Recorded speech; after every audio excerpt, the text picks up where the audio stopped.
कहानी सन 2003 से शुरू होती है। हम रात के अंधेरे में एक आदमी को देखते हैं जिसका नाम डॉक्टर नेल्सन है। वो मैक्सिको के रास्ते पर है। वो चर्च जा रहे थे जहां वो फादर पीटर से मिलते हैं। पीटर उसके साथ एक जगह पर आते हैं और हम एक लड़की को बेड से बंधे हुए देखते हैं। इस लड़की का नाम मगाली है जो एक नन है जिसे शैतानी आत्मा ने अपने वश में किया हुआ था। वो काफी भयानक लग रही थी। फादर का यह पहला केस था, इसीलिए वो काफी डरे हुए थे। वो फादर माइकल को कॉल करके सारी सिचुएशन समझाने लगते हैं। माइकल उसे कोई भी एक्सपेरिमेंट करने से मना करता है क्योंकि अभी पीटर की ट्रेनिंग पूरी नहीं हुई थी और वो शैतान उस पर हावी हो सकता था। लेकिन पीटर बताता है कि उस लड़की की हालत काफी खराब है, लेकिन माइकल उसे एक्सोरिज्म करने से मना कर देते हैं। एक्सोरिज्म मतलब भूत पिशाच भगाने की क्रिया। तभी पीटर को मगाली के चिल्लाने की आवाज आती है। माइकल पीटर से पूछता है कि क्या वो पाक साफ है, मतलब आज तक उसने कोई भी सिन नहीं किया है। पीटर जवाब में हाँ कहता है, वो पाक साफ है। ये जान माइकल उसे एक्सोरिज्म करने की इजाजत दे देता है। उसके बाद पीटर वहां मौजूद सारे लोगों को बाहर भेज देता है और भूत भगाव क्रिया शुरू कर देता है। वो इस पूरे एक्सोरिज्म को कैमरे में रिकॉर्ड कर रहा था। मगाली अब अपना काम शुरू करती है और पीटर के सामने गंदी गंदी बातें और इशारा करके उसे सिड्यूस करने लगती है। वो मगाली के कपड़े फाड़ देती है और अपनी बॉडी टच करने लगती है। पीटर खुद पर कंट्रोल करता है क्योंकि कहीं ना कहीं वो मगाली को पसंद करता था, लेकिन वो आत्मा मगाली को हाफ नेकेड करना शुरू कर देती है और अपनी सिड्यूसिंग बातें जारी रखती है। वो पीटर को अपने जाल में फंसाने के लिए मगाली की आवाज में भी बात करती है और मास्टरबेशन करने लगती है और फिर वो बेहोश हो जाती है। पीटर उसके पास आकर उसे चेक करता है, लेकिन तभी मगाली अपनी आंखें खोलती है और पीटर के हाथों को अपने प्राइवेट पार्ट के पास ले जाती है और पीटर कंट्रोल खोने लगता है और फिर वो दोनों किस करने लगते हैं। पीटर खुद पर काबू करने की काफी कोशिश करता है, लेकिन काफी देर हो चुकी थी। डेमन उस पर पूरी तरह से हावी हो चुका था। कहानी 18 साल आगे जाती है जहां हमें एक जेल का सीन दिखाया जाता है। वहां एक गार्ड कैदियों का खाना चेक कर रहा था। फिर वो गार्ड एक सेल की तरफ जाता है जहां से काफी डरावनी आवाजें आ रही थी। गार्ड अंदर खाने की प्लेट रखता है, लेकिन तभी अंदर मौजूद शख्स उस गार्ड के हाथ को पकड़ कर उसकी उंगलियां चबा जाता है। अगले सीन में हम फादर पीटर को देखते हैं। वो एक बच्चे को देखने आए हैं जिसका नाम फेलिपे है। फेलिपे को एक अजीब सी बीमारी हो गई थी। पीटर उस बच्चे को लेकर हॉस्पिटल जाते हैं जहां डॉक्टर उन्हें बताता है कि इस बीमारी से पहले भी 4 बच्चों की जान जा चुकी है, लेकिन अभी तक वो इस बीमारी का पता नहीं लगा पाए हैं। उसके बाद हम नेल्सन को पीटर के साथ देखते हैं। पीटर नेल्सन से कहते हैं कि जो कुछ भी इस टाउन में हो रहा है वो मेरी 18 साल पहले की गई गलती की वजह से हो रहा है और गॉड उसे उसके किए की सजा दे रहे हैं। उसने फादर के आगे सब कुछ कन्फेस कर लिया था और अब वो बाकी लोगों के आगे भी सब कन्फेस करना चाहता था, जिसके बाद उसे उसके पद से हटा दिया जाएगा। नेल्सन उसे ऐसा करने से मना करता है, लेकिन पीटर उसकी बात नहीं सुनता। वो जाकर वेटिकन के आगे अपने सारे गुनाह कबूल करता है, लेकिन वो पीटर को संत मानते थे क्योंकि पीटर ने उन्हें सारी बात नहीं बताई थी। बस उन्हें ये पता था कि उसने डेमन को हरा दिया था और वो भी उस वक्त जब उनकी ट्रेनिंग पूरी नहीं हुई थी।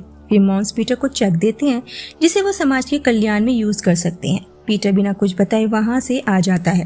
घर आकर पीटर उसी टेप को देखता है और तभी उसे किसी के रोने की आवाज आती है। वो उस आवाज की तरफ बढ़ता है और देखता है कि जीसस क्राइस्ट रो रहे थे। वो पजेस्ड हो गए थे। वो पीटर पर हमला करते हैं, लेकिन हम देखते हैं कि ये पीटर का बस एक बुरा सपना था। फिर पीटर को उसी जेल से फोन आता है।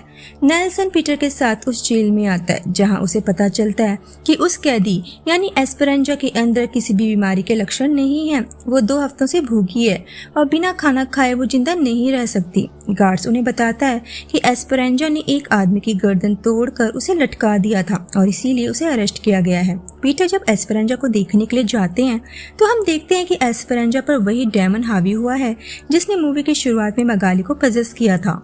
यहाँ पर एस्पेरेंजा कहती है कि उसे 5 बच्चे चाहिए, लेकिन ये बात पीटर समझ नहीं पाता।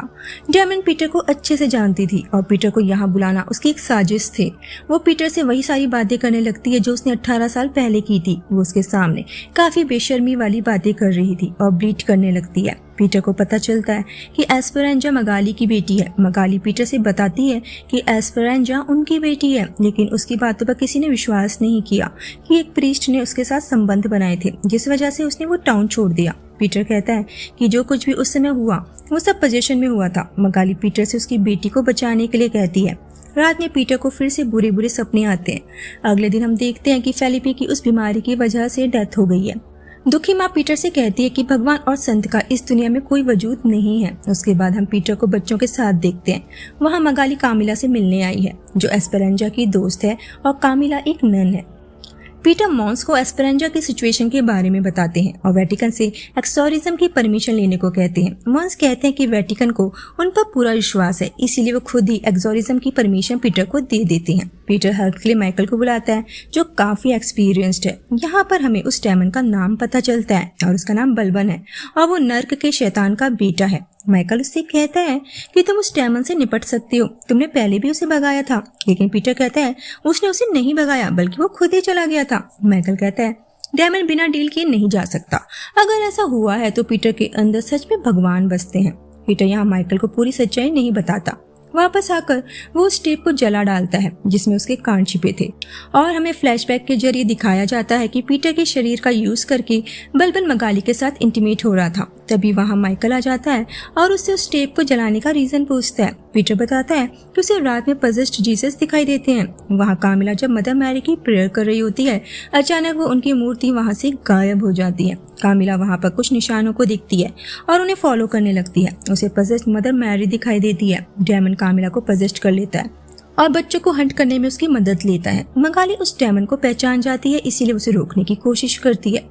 आवाज सुनकर पीटर और माइकल वहां आ जाते हैं और एक्सोरिज्म करके कामिला को उस शैतान से आजाद कर देते हैं।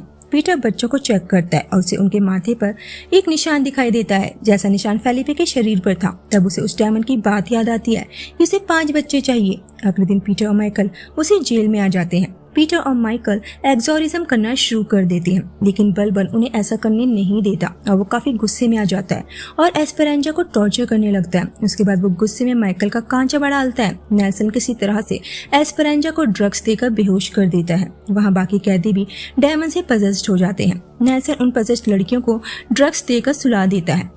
उसके बाद माइकल पीटर से कहता है कि अगर तुम्हें उस डेमन को हराना है तो तुम उससे किसी भी तरह का सौदा नहीं करोगे और तुम खुद को गॉड मानकर ही उसको हरा सकते हो। वो गार्ड से जेल को खाली करने को कहते हैं, लेकिन गार्ड कहते हैं वो ऐसा नहीं कर सकते। नेल्सन कहता है वो सारे कैदियों को ड्रग्स देकर सुला देगा और गार्ड्स को घर भेज दिया जाता है। नेल्सन सारे कैदियों को ड्रग्स देकर सुला देता है, लेकिन एक कैदी उसकी जेब से सेल की चाबियां चुरा लेती है। माइकल और पीटर एक्सोरिज्म के लिए तैयार होते हैं, लेकिन तभी वहाँ की लाइट चली जाती है। नेल्सन पर एक डेमन हमला करती है, जिस वजह से वो मारा जाता है। तभी वहाँ कई सारे डेमन्स आ जाते हैं। माइकल और पीटर वहीं अपना एक्सोरिज्म करने लगते हैं, लेकिन फिर वहाँ मदर मैरी का डेमन आ जाता है, जो माइकल को कमजोर कर देता है। फिर एक डेमन पीछे से उस पर हमला कर देता है। पीटर माइकल को लेकर किचन के अंदर आ जाते हैं और दरवाजे को लॉक कर देते हैं। यहाँ पर माइकल पीटर से कहता है कि हमारी प्रेयर्स काम नहीं कर रही हैं। पीटर उससे 18 साल पहले हुए उस इंसिडेंट को शेयर करता है कि डेमन ने उसकी बॉडी का यूज करके मगाली को प्रेग्नेंट कर दिया था। माइकल समझ जाता है इसीलिए डेमन्स के ऊपर उनके एक्सोरिज्म का कोई असर नहीं हो रहा है। पीटर माइकल से कहता है मैं संत नहीं हूँ, लेकिन तुम तो हो, तुम उसे हरा सकते हो। यहाँ माइकल पीटर को अपनी उस डील के बारे में बताता है जो उसने डेमन से की थी और अपनी आत्मा बलबन को बेच दी थी। इतना कहते ही माइकल की हालत खराब होने लगती है और वो पीटर से कहता है चाहे कुछ भी हो जाए बलबन से कोई डील मत करना, और इतना कहकर वो मर जाता है। इसके बाद पीटर फैसला करता है कि वो सबके सामने कन्फेस करेगा कि उसने 18 साल पहले क्या किया था। वो एक वीडियो रिकॉर्ड करके उसे मार्स को भेज देता है और ऐसा करते ही पीटर का एक्सोरिज्म काम करना शुरू कर देता है। तभी वहाँ जीसस का डेमन आ जाता है, जो पीटर का सबसे बड़ा डर था, लेकिन पीटर उससे नहीं डरता और उन पर पवित्र पानी डालने लगता है। उसी वक्त पीछे से बलबन पीटर पर हमला करके उसे बेहोश कर देता है और फिर हम पीटर को जंजीरों से बंधा हुआ देखते हैं और फिर वो उस पर अपना एक्सोरिज्म करने लगते हैं ताकि पीटर के अंदर मौजूद गॉड को बाहर निकाल सके। उधर मदर मैरी वाला डेमन बच्चों को पजेस करने लगती है। बलबन पीटर से एक डील करने को कहता है जिसमें उसे अपने अंदर मौजूद गॉड का सैक्रिफाइस करना होगा, तभी वो उसकी बेटी और बाकी बच्चों को आजाद करेगा। पीटर के पास कोई ऑप्शन नहीं होता और वो डील मान जाता है। उसके बाद वो सारे डेमन्स वहां से चले जाते हैं। पीटर एस्पेरेंजा को लेकर बाहर आ जाता है। सब उसे असली गॉड मानने लगते हैं। उसके चर्चे सभी जगह होने लगते हैं। जब एस्पेरेंजा पीटर को टच करती है, पीटर के हाथ जलने लगते हैं। उसके बाद पीटर मार्स के पास आता है और उस वीडियो के बारे में पूछता है। मार्स कहता है उसने वो वीडियो डिलीट कर दिया। उसी वक्त पीटर की आंखों का रंग बदल जाता है क्योंकि उसके अंदर अब बलबन है और मार्स भी डेमन का भक्त था। उसका मिशन इस दुनिया से भगवान के अस्तित्व को खत्म करना था, इसलिए वो काफी खुश है कि लोग पीटर को भगवान समझकर एक डेमन की पूजा करेंगे। वहीं एस्पेरेंजा की आंखों का रंग भी बदला हुआ था, लेकिन उसके अंदर कोई डेमन नहीं बल्कि भगवान थे, जिसका मतलब ये है कि भगवान और शैतान की जंग कभी खत्म नहीं होगी और ना ही भगवान का अस्तित्व कोई मिटा सकता है। लास्ट सीन में पीटर को हम वेटिकन सिटी में देखते हैं और वो यहाँ ये कहता है कि ईविल अब सिर्फ गॉड को ही नहीं बल्कि पूरी दुनिया को हथियाना चाहता है और ये मूवी यहीं पर खत्म हो जाती है। उम्मीद करती हूँ आपको आज की वीडियो पसंद आई होगी। मिलते हैं नेक्स्ट वीडियो में, तब तक अपना ख्याल रखिए।